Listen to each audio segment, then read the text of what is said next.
Hello, beautiful ladies. Today is day 13 in our challenge. Hopefully, yesterday you were able to have a lot of fun or tap into parts of your inner child to create. And hopefully, you could, by doing that, you're able to see and feel your inner artist and see and feel the magic that's within you. Okay, so day 13. Today, we're going into the back body. Today's task is to feel your back body every time you walk into the room. And why is this? This is because your back body can sense. That's like your way of, if you think about like a wild animal, right? They use their senses, all of their senses are heightened. If we are in our heads a lot, us as humans, we get the cognitive thing. We have this cognitive way of thinking. But if we're in our heads too much, which all of us are, like in our phones, thinking about things, we're scrolling, we are looking and trying to be somewhere, go do something. If we're not present, you can easily miss the signals around your environment. Okay, not only that, your back body is also a space for your ancestors to have your back. I know this sounds really woo woo and crazy, but be open to it. Have a feeling to see where you came from is from your back body, and be open to seeing what that might look like, right? What your heritage, what your, we tend to like blame a lot of things on our family, but if we're going to blame things for our family, we might as well blame the good things that our family has taught us, has passed down to us, and we have access to that from our back body. So, but here, remember this, our nervous system. Here's a way that you can thaw out and melt and sense more with your back body. Okay, so both pictures are good, but if we look at the back side, the right side of the body, you can kind of see your spine, right? We're looking at the spine. And you see I put these green bubbles. Those are the areas where you can touch the back of your neck. You can touch, or if you have support with the pillow, you can do a support with the pillow on between your shoulder blades, or I like to use a yoga block or a meditation pillow. Or sometimes a heating pad is good, but there is this healing that can happen when you apply self-touch. Sometimes we start by doing this. I invite you guys to start now. Start by doing this by like rubbing your hands together. Just for a few minutes, you rub your hands together. Then you'll be able to like create heat, feel your energy. While we do this, our hands are extensions of our heart. They're extensions of our heart. That's why sometimes people touch you, you feel them. Someone touch you on the shoulder, you feel connected to them more.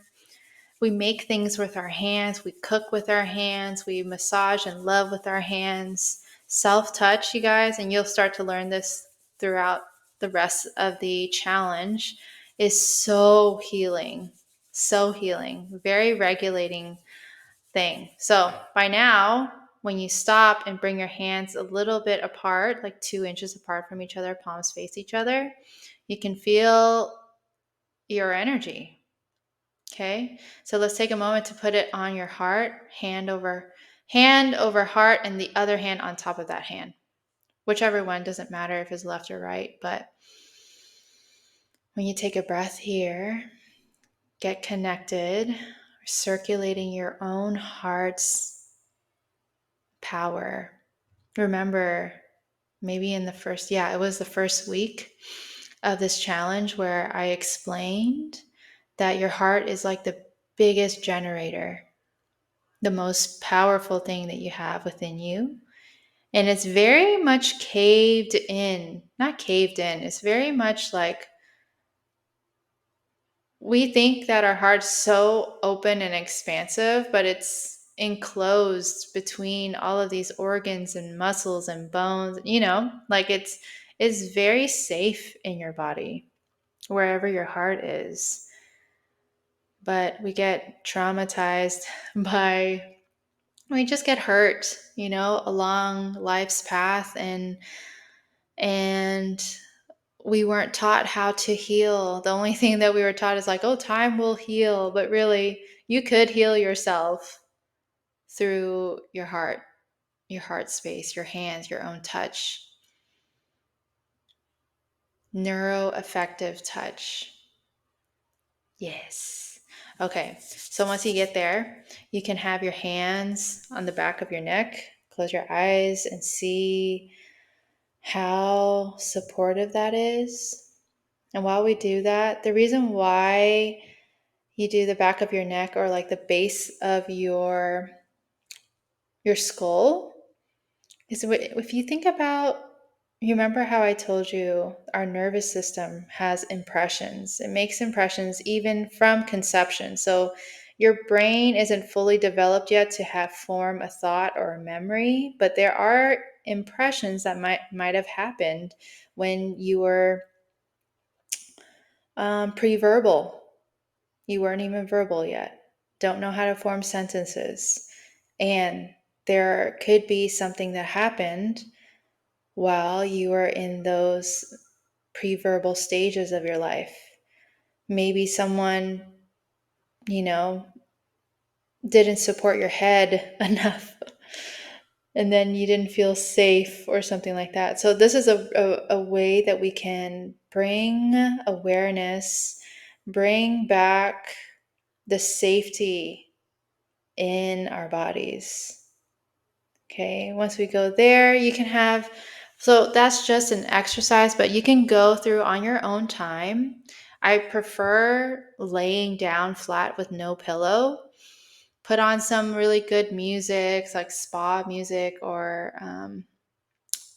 piano. I love listening to like classical music and stuff. So you can put on some music, turn the lights down, maybe do this before bed, but rub your hands together for a little bit, have it at your heart for a little bit, for a few breaths, then start moving up and down the spine, right? Not only that, you can also put pillows there and just like relax and melt into it and like see the back body, like, hey, back body, you got anything for me? Is there anything that I need to do to help you feel more safe, right? So these are all quiet, subtle, very powerful, though, contemplations that we can have with ourselves.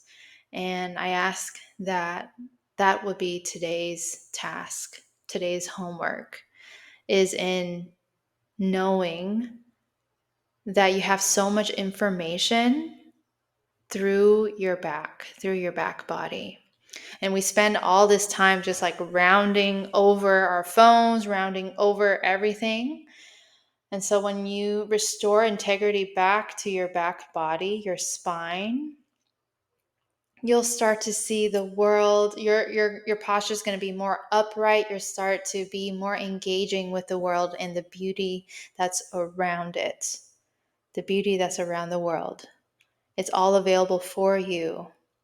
And consider that having this rounding down, having this way of living that a lot of people are living, so don't feel bad. And there's an opportunity here. That is my job. My job is to help you get back into your radiance and have full presence in your everyday life so that you can see the palpable, feel, touch the palpable magic that's within you and around you.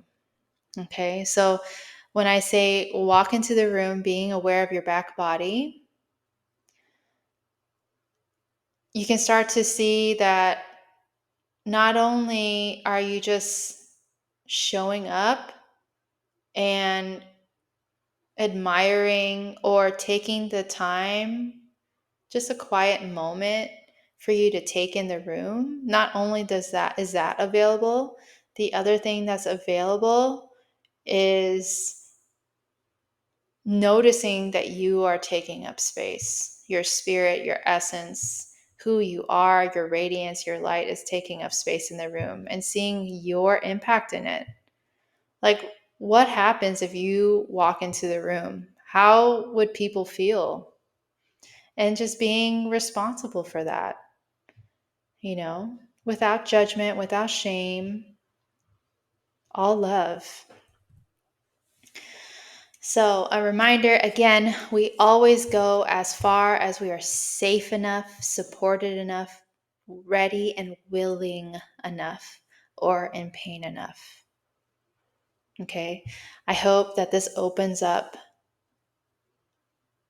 I know that this will open up a lot of space for you. You just have to show up to allow yourself to thaw, allow yourself to melt.